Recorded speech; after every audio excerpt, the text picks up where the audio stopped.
a rare wash of winter weather. I got one. It's actually snowing. Some parts of the triad thought it was a gift from above, with just enough to build a tiny snowman and attempt to sled down the street. Yay! But other areas got up to 3 inches, and folks preferred to stay inside instead of risking getting in a crash or stuck in a backup. It's cold, but it's wonderful. One couple using the moment to make a commitment for a lifetime, even if the snow only lasted a few short hours. She said yes, by the way. Congratulations. Hey there, I'm Ben Briscoe with meteorologist Claire Fry. Looking at the sky right now, the snow is done, but Claire, we could have some freezing rain tonight. We're certainly keeping an eye on it heading. Now, because of the icy road potential, lots of students' first day back from winter break will either not happen tomorrow or run on a delay. Guilford County schools and Alamance-Burlington schools will be running on a 2-hour delay, while Winston-Salem-Forsyth County schools will be closed. Other districts have announced closures tomorrow, including Rockingham County, Surrey County, Stokes County, and Mount Airy City schools. Davie County and Thomasville City schools will operate on a 2-hour delay, and Wilkes and Yadkin County schools will also be closed. You can follow along with the ticker you see on the bottom of your screen for all the other delays and closures we know of, or visit WFMYnews2.com for a full list. To show you why so many schools are making changes tomorrow, our WFMY News 2's Joseph Leonard took a look at the roads tonight. Earlier today, we asked you to share your snow pictures on Facebook. There were over 1,000 responses. One viewer shared this pic of some kiddos who made a snowman and styled it pretty fly there. Another viewer shared this photo from Stokes County where the ground is completely covered. You can't see a single blade of grass. It was the same story in Stoneville, with this person needing to dust off that shovel to clear the driveway. And last but not least, in Eden, some dogs posed for a picture. You can also see a snow-covered pool in the background.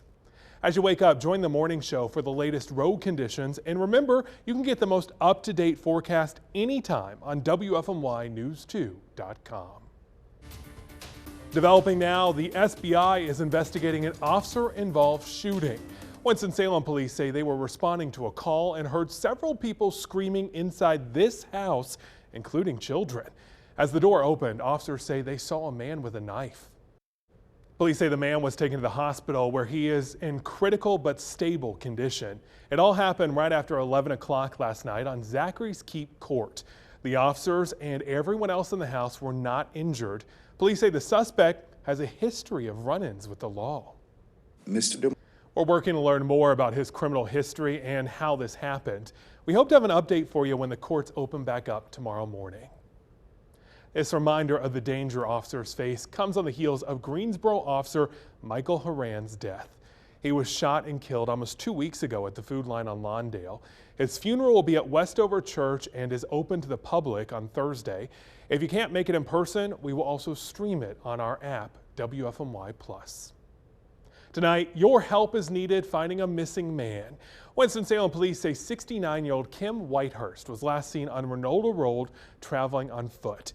Police say he suffers from a cognitive impairment. He has gray hair and brown eyes, was last seen wearing a brown jacket, white t-shirt, and black sweatpants with gray slides.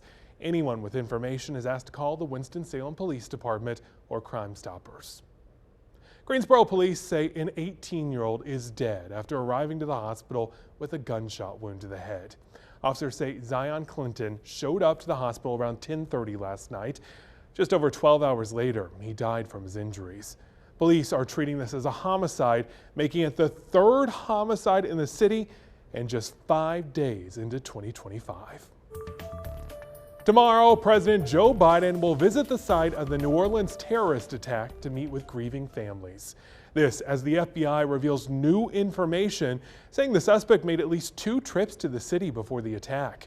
Today, a special agent said the suspect recorded video in the French Quarter using special glasses with a video recorder during an October trip. They also say he was wearing the glasses while conducting the attack, but was not live streaming at the time.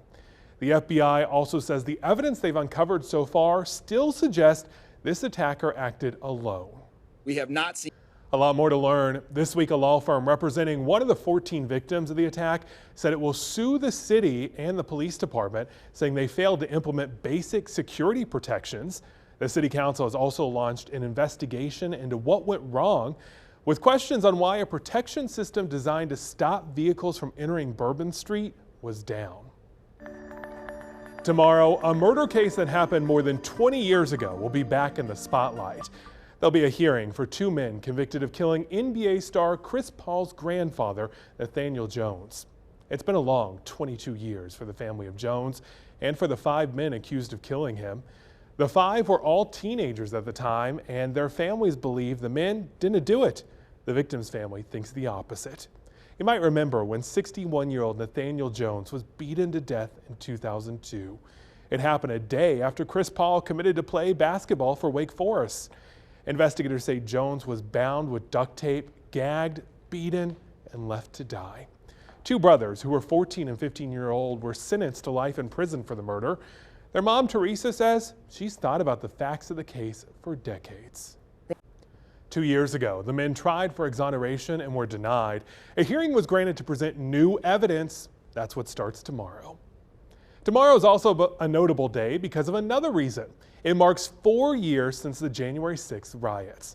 It's a day that will forever be remembered, with that mob smashing their way into the Capitol under the belief that the 2020 election was stolen. 4 years later, election results will once again be certified on January 6th, 2 weeks ahead of Trump's return to the Oval Office. At tonight's Golden Globes, The Brutalist and Emilia Perez took home the top prizes for movies. But with all the other great films featured too, it makes you want to rush and watch them all. Where should you start? Our movie critic Manning Franks is here to help. A former UNC School of the Arts student was up for a big award tonight. Margaret Qualley was nominated for Best Supporting Actress for her role in The Substance. She unfortunately did not take home the Golden Globe, but the nomination comes on the heels of winning a big honor from the North Carolina Film Critics Association. She's also the daughter of actress Andie MacDowell.